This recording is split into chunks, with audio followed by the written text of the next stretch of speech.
Do our audience members have any questions they'd like to ask?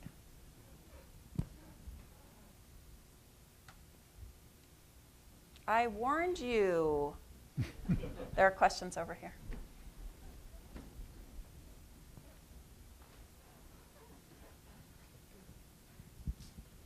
Hi, I'm curious to hear more about your conversations with Lena about being kind of put in the public eye and how you navigated that. Yeah, she still feels a little bit odd about that, to be honest. And we've had conversations about it. I think she understands the series and she likes the series and she still wants to continue it. But, you know, she feels, because we've both been photographers in our family ever since she was a kid, she feels that she's been kind of put under a spotlight, and that part she doesn't like. So, you know, I think that she's sensitive to that. I'm trying to be sensitive about it too.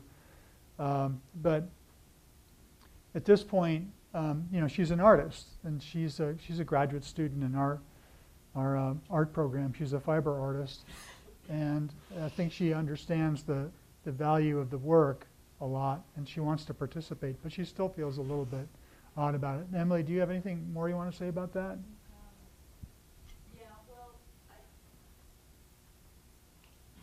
I think it's kind of interesting how something that is a family ritual can then eventually become something that the general public is interested in looking at, and there's a shift there. So I mean, you know, you talk about humanity, you talk about relationship, you talk about time and change and how that all comes together in these photographs, and then it becomes relevant to a wider audience.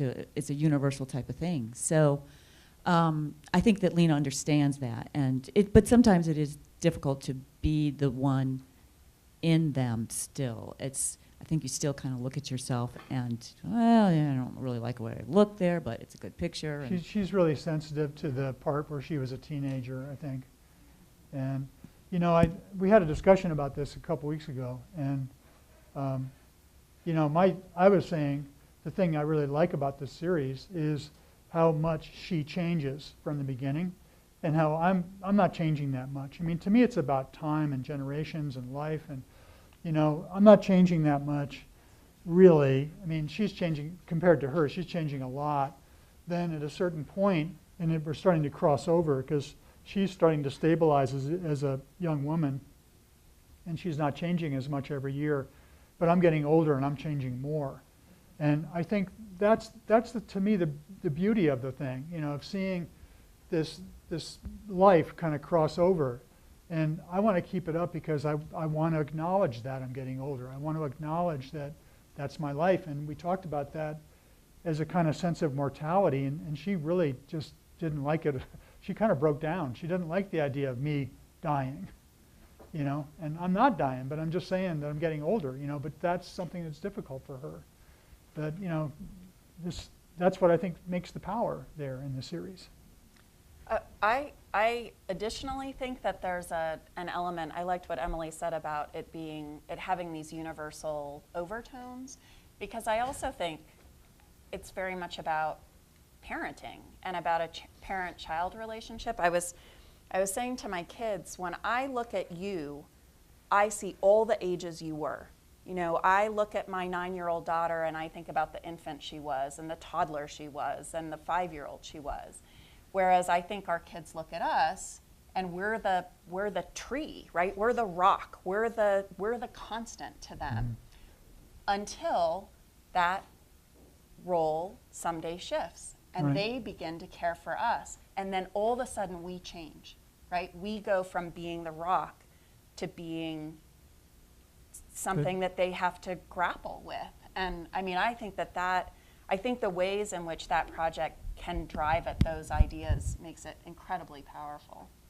So I'm glad that Lena is allowing it to be shared with us. Yeah, I wouldn't have shown it if she didn't allow it. And I didn't show that work for a long time. I think I showed it when we had about 10 years on it. Then I didn't show it at all. And then just recently I've started to show it again with her permission. Any other questions? There's a question here. Yeah, I'm real familiar with the USGS photographic project and the research that's come out of that with looking at changes in plant communities and geomorphology.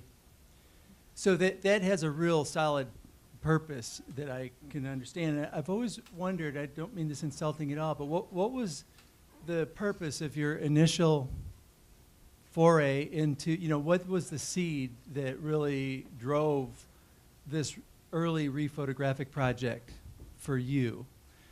Well, and then a second part, you mentioned that some people didn't like that or felt some hostility toward it because of its rewriting, its effect on history. And I was wondering if you could mention, a specific example of something like that to clarify. Well, I don't think that there was anything that I felt about that with the rephotographic survey. I'm just talking about in general. The idea of history. The one thing about the project, though, that it does do is that it doesn't always show you that things are bad. I mean, things didn't always go to the worse. So like if you look at the 19th century photographs, a lot of times you'll see that like around Georgetown, Colorado, for example, every tree was stripped within miles. They clear cut every single tree, and now it's all grown back. There wasn't always this sort of negative impact that human beings have. So, I think we challenged the thinking about that. But back to your original question, there were three things that the project was built around, three interests that each of us represented. Ellen Manchester was a photo historian, so she was interested in what kind of things can you learn by going back to the sites of these pictures. How can they inform you about the decisions that photographers made or the things that they encountered? And how does that inform us about the history of the medium and the way we see the history of photography? Joanne and I were both interested in conceptual art at the time in Rochester when we were graduate students. We were seeing a lot of exhibitions at the Eastman House that were about photography in its use in conceptual idea making. People like John Baldessari or Ed Richet, people like that. And then my interest that I brought to it was also in the physical part of change in landscape, because my background as a geologist was, I was interested in that, understanding how landforms change. So when you look at it, there was the history of photography, landform change and physical change in the land, and then conceptual art. Those are the three things that was built around. And it was kind of like an experiment. These guys had been doing it in geology for their purposes to determine if something had changed or moved or grown or whatever. And we were interested in moving it into the art realm and understanding how does one understand the relation, how do you look at pictures and understand the relationship between pictures and all these different things that kind of enter into it. So that was the kind of starting point for the project. Hope that makes sense. Yeah. I think this is going to be our last question, and then, oh, The sorry, mic, Marty. The mic's over there. You got beat out by Hey, Connor. Connor. I have hi. Thank you for the talk. Yeah, thanks. Wonderful. I have a question that's somewhat related to the last question in thinking about some of the re-photography, I guess specifically Yosemite in time. When I first started looking at that work, I was thinking about it in a way as a deconstruction of some of the mythology around photography, that if you could say, if you just look at the print, the Ansel Adams print, for example, it almost looks like it came down from heaven. But if you can say to yourself, okay, he stood about there and this was the context, you start to deconstruct some of that mythology. But I tried to push that on my students, and they weren't buying it at all. And they looked at it as more of a celebration. Oh, Because okay. they felt like when you see the Ansel Adams picture in context, it really shows how much time he took to wait for the light to be right and to frame it in such a way. And so I was curious if you think about your work in both of those ways, or in one way more than the other. Yeah, that's an interesting point. I think it is both ways. I mean, I think you can see it both ways. I don't feel like that when we do work with rephotographic work, when we work with historic material like Ansel Adams, that we're trying to be adversarial in any way. But it does bring into call questions about the work itself and the mythology behind the work, which I think is a valuable function. But the result might be, hey, he did a masterful job. I mean, it might be a really good thing that you see that he really did wait for the light and things like that. I think for me, the challenge about the mythology came in, in working with the material. And, it was hard for us to get permission to use that Adams material in Yosemite. When we did a Grand Canyon, it was all public, material because he did it for the Park Service. But in the Yosemite, it was hard to get permission to use it. And so I had to go to the trust and ask for permission. And I had a little bit of a back and forth with the head of the trust about that. And he felt that Ansel would not have approved of our use of his pictures by putting them in, embedding them into these other images. And I didn't agree with that, and I still don't. And I think that I don't think Ansel would have agreed with that. I mean, we can't ask him because he's not around. But if you go here and he said that he wanted students to work with his negatives, print his negatives and stuff, he was open to interpretation, I think. My point was that if you take somebody's work and you put it in a box and you say, this is the only way we're going to look at Ansel Adams, then you might as well be in a mausoleum. I mean, it's just going to lock it away and it's always going to be that, and who cares?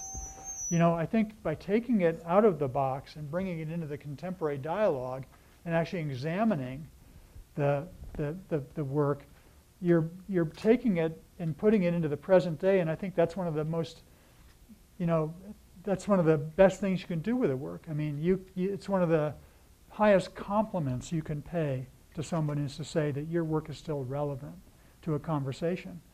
And so eventually we won the argument and we got the use of the work. But there was something that Byron said that you didn't quote. I don't know if you have it here. I don't have it here. Yeah, but Byron, see, then when you sent me what he said the first time, he reminded me of something that had to do with that, because it's something I used to tell Byron, and I've told some students from time to time, that one of the things that you have to watch out for as an artist is believing in your own mythology or your own legacy. And nobody knows what happens to you after you're gone. And I think if you end up making, this is the boxed in version of who you are, that's deadly, And I think part of what the struggle is to keep moving throughout that so that you can really redefine yourself. Because if you're still working, you're still alive, you want to continue that. It's just not acceptable to to box yourself in.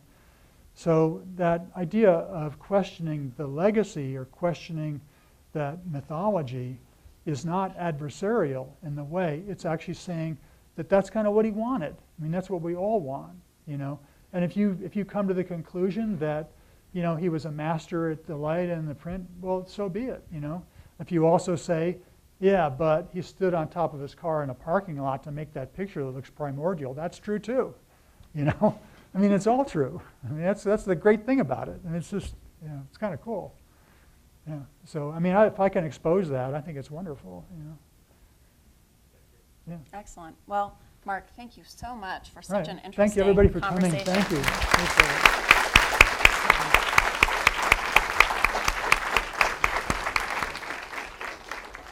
If you're interested in purchasing a copy of the Drowned River book, they're for sale at the desk in the lobby, and then Mark will sign copies.